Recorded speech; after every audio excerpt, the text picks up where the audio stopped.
In this video, I'm going to show you how to use photographic elements to add texture to your Photoshop paintings. And what we're going to start off with is just turning off layer 7, which is where the painted texture is. And now I'm going to decide where I want my texture. I still think that I want it on the tablecloth because it's a pretty blank piece right now. And what we need to do is now find a texture. One that I thought might be interesting was cotton balls, so I'm just going to search that.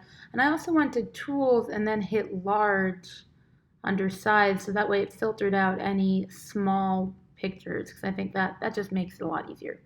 Now I found this, this one right here. I'm going to copy that in just by going Copy and then Paste. And I'm just going to paste it in. It's going to paste on top of layer 4, so let's just hit Command or Control V, and then it gets pasted in.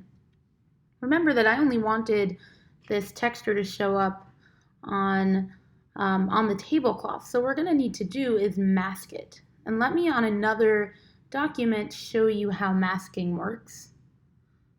So here's a totally new document. I'm going to paste those cotton balls in to this new document, and let's just show you what to do. So if I make a mask right now, and this is the mask icon on the bottom of the layers panel, it's this white square, white rectangle with a black circle in the middle. Now what we've done is we've created this this linked thumbnail, and whatever is in white on this thumbnail is going to be visible, and whatever is in black is invisible. So right now the entire thumbnail is white, so we can see everything. But if I start painting in black, things are going to start disappearing. And it's not that I've erased them, I'm just hiding them. And you can see that this black is showing up right over here on the thumbnail. So let's hit undo, undo, undo. I'm going to undo it one more time. Another way that you can make a mask is by making a selection. And then when you have the marching ants, you can hit the layer mask icon and it will create a mask by hiding everything that was not in the selection. So let's go back. If I turn off my layer of cotton balls and I get the magic wand tool and I just turn that off so that way I could see what I wanted to select. Now I'm going to modify this and expand my selection. And now I turn this back on, I can just create the mask by hitting the mask icon. Now we see this texture is taking up the tablecloth. We can try using blending modes to make it look more subtler so it can blend into the rest of the colors, because we still want it to only have the one color. I actually think that this texture is not really doing it for me. So I'm going to just delete this and try something different. We could try using like a tablecloth texture, or what I want to do is, so let's say you could just type in tablecloth or whatever texture you want. If you're I think that instead of doing this, my other alternative is going to the texture folder that I've linked, and you can just download any of these. I want to go with something a little bit more subtle. Well, I don't know if this is so subtle, but I do think that it's pretty. So I'm just going to try using this one. And to do this, I'm going to go into Photoshop and now get my picture and just drag it right in. So this is how you can use a downloaded picture. Now I can turn this around.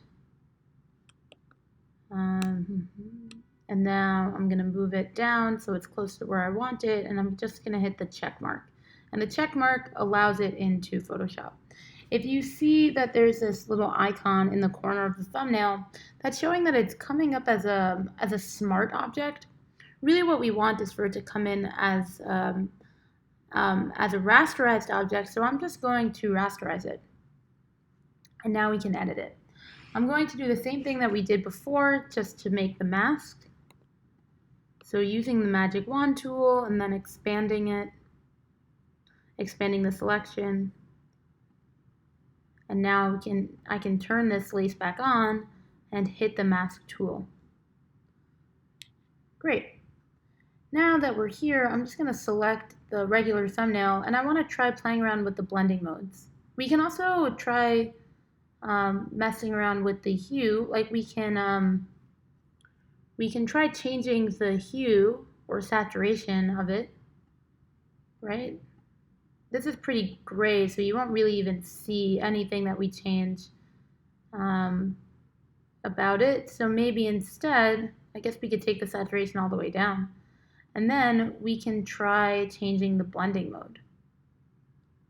And the blending mode, if you remember, changes what shows up through the picture.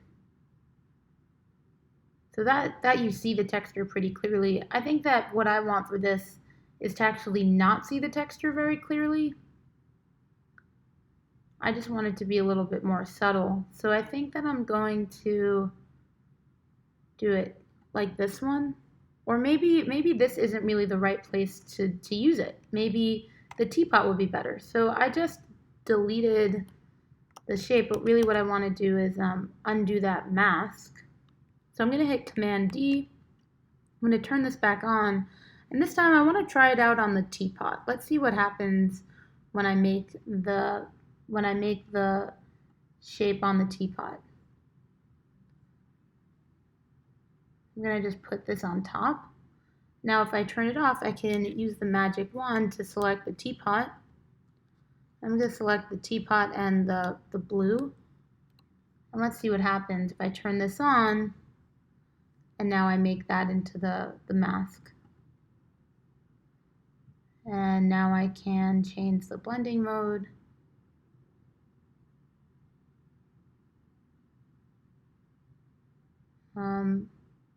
Anyway, I'm not sure that this is really the best. I think that looks pretty cool.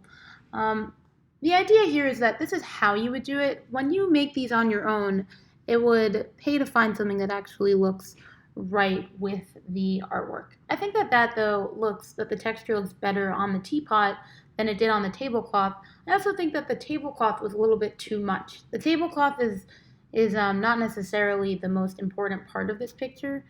So it's better not to give it something so dramatic.